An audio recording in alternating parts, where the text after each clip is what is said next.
Bafowethu kuthiwa uMazwi iqhubeka ufumanekile. Nizawukhumbula mos into yoba kunalomfana ke kwathiwa uye walahleka uNyamalele ona 27 kwicala lase Vosloorus lo wenze into yoba makugqunge iSouth Africa yonke ibhonge.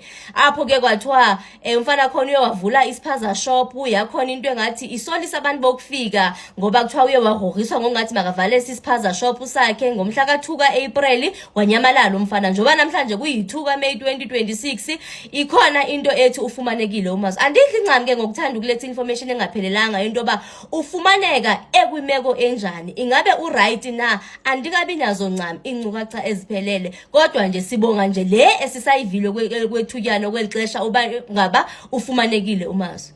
Bafethu niyayibona into yoba xa singabambana as South Africans ninzi into esingayilungisa phezweni lethu. As soon as ndifumana enye information e-updated malunga nomcimbi kaMazwi ndizaphinde ndiyibuyise ndizoyishare. Praise the Lord. Okubalulekile into yoba ufumanekile. Siyabulela South Africans. Asibambeni net kanjalo.